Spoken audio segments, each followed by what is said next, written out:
Hello, friends. Welcome back. Today, I'm talking about the no contact rule. And the question that I'm putting forth is, has the no contact rule, in your case, gone from something that was super helpful to something that is actually out of hand and having a negative effect on your life?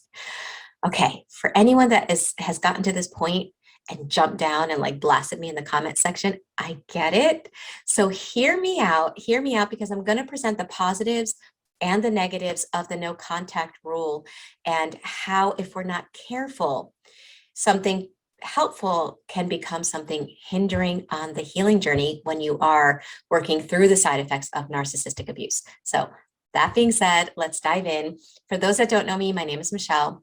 I'm a life and relationship coach. I specialize in helping people overcome narcissistic abuse, childhood trauma, and complex PTSD. I'm also the founder of the Thriver School of Transformation, which is a monthly membership, an interactive monthly membership, where we meet live on Zoom every week and we do the inner work together. There are 9 to 12 meetings per month. If you want to check it out for 7 days free, I'll leave the link here for you.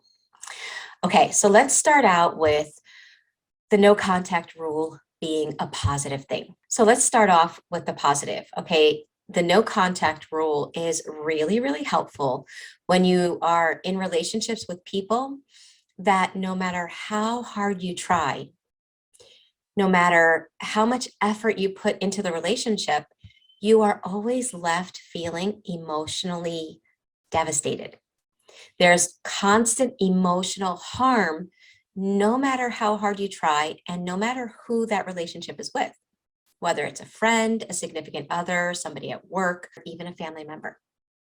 Okay, so when somebody is constantly hurting you intentionally, even after knowing that it's hurting you, and even if they try to spin it like it's your fault, if you're constantly feeling like an old chewed up piece of gum every time you go around that person, it's like they suck the flavor out of you and then spit you out, then obviously no contact is a protection. It's kind of like a food allergy, right? If you have a really, really bad reaction to something and you have to go to the hospital because that's how bad it is affecting you, then no contact with that food is what's going to keep you physically healthy. It's the same thing emotionally. When something is emotionally toxic, that it affects us to that degree, we cut it out, not to be spiteful, not to pay back bad for bad, but simply because we need to protect ourselves. So that's when it's healthy. Now, what I'm seeing is that sometimes we can take that no contact rule and begin applying it to any situation that gets hard or challenging, or any personality, or with any personality that may be difficult. For example, if we are if we have a job and there are people that are difficult to be around, right? And now we went no contact with toxic people. And now we start doing it with people. Anytime somebody shows something that touches on our wound, we go no contact. So you'll start seeing that you're going from job to job to job, from friend to friend to friend, from relationship to relationship to relationship. If every time things get hard, you cut that person out, now a rule that was healthy becomes unhealthy for you. Kind of like the illustration that I used with the food allergy. If it was for a specific vegetable, you don't now go cut out all vegetables because that's not good for your diet. That's not good for your health. And there may be vegetables that you may not like, but if you know they're good for you and you need them in your diet, then you know that it's important to have that in your diet. Okay, now I'm not saying that we want to have difficult people in our life. And I'm not saying to tolerate abuse or people that are hurting you. But sometimes before we make the jump to no contact, there are a few steps that can help us to show up healthier and help us to have relationships that maintain a healthy respect. And one of the things that is way before the no contact should be healthy boundaries.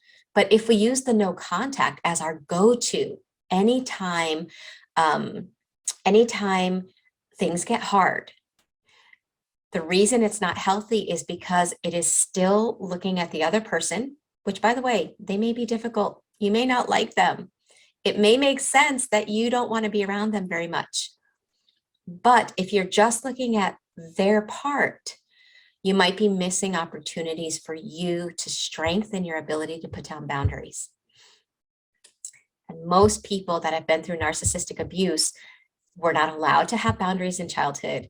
We're not allowed to have boundaries with the narcissist. And if we don't develop the ability to enforce those boundaries, then we run the risk of repeating toxic relationships or isolating ourselves, because relationships can be challenging.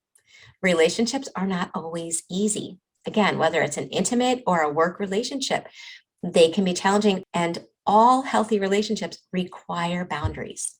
So again, I'm not saying to stop the no contact rule. I just want to encourage you to ask yourself, is that my go-to? Is it preventing me from looking at myself and seeing how I can put down boundaries with people that may not necessarily be narcissists, but are challenging or are difficult?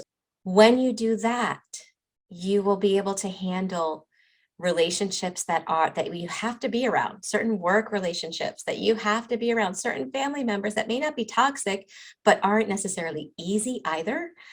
You can be around them without feeling awful when you have those boundaries. Okay. And when the no contact is not your go-to automatically for every challenge. I hope you understand why I'm presenting this information. And for anyone that is struggling, this month in the Thrivers School of Transformation, we are actually going over boundaries. We're rounding up the month, so we're at the end of it, but you can still watch the recorded videos on how to put down and strengthen boundaries. And every month we take another piece of the healing journey. It's like a big puzzle, and each month we take different pieces, we put them together so that you can work through the side effects so that you don't have to live with CPTSD forever.